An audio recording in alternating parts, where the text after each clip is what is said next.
One thing that keeps me puzzled, despite having studied finance and economics at the world's best universities, the following question remains unanswered. Why is it that 5,000 units of our currency is worth 1 unit of your currency, where we are the ones with the actual gold reserves?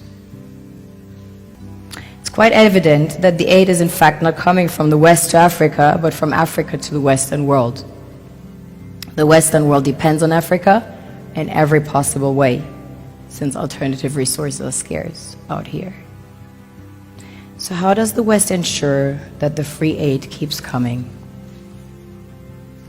By systematically destabilizing the wealthiest African nations and their systems, and all that backed by huge PR campaigns, leaving the entire world under the impression that Africa is poor and dying and merely surviving on the mercy of the West.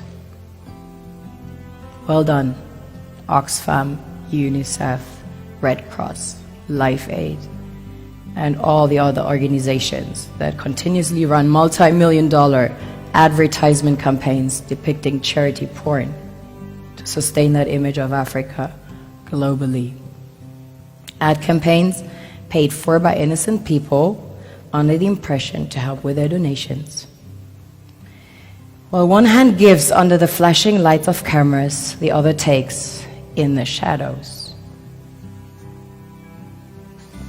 We all know the dollar is worthless, while the euro is merely charged with German intellect and technology, and maybe some Italian pasta.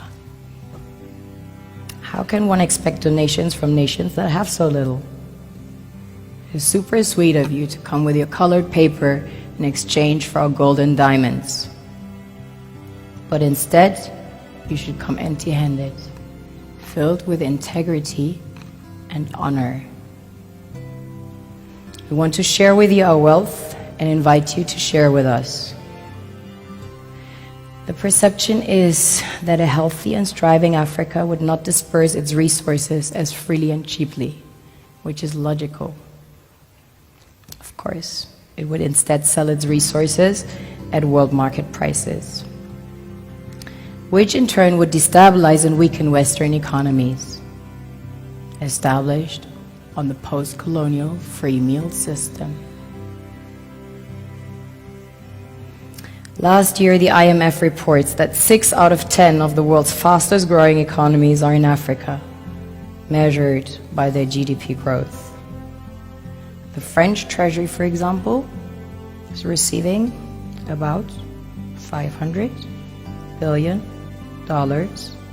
year in, year out, foreign exchange reserves from African countries based on colonial debt they forced them to pay. Former French President Jacques Chirac stated in an interview recently that we have to be honest and acknowledge that a big part of the money in our banks comes precisely from the exploitation of the African continent. In 2008, he stated that without Africa, France will slide down in the rank of a third world power. This is what happens in the human world, the world we have created. Have you ever wondered how things work in nature? One would assume that in evolution the fittest survives. However, in nature, any species that is overhunting, overexploiting the resources they depend on as nourishment, natural selection would sooner or later take the predator out, because it offsets the balance.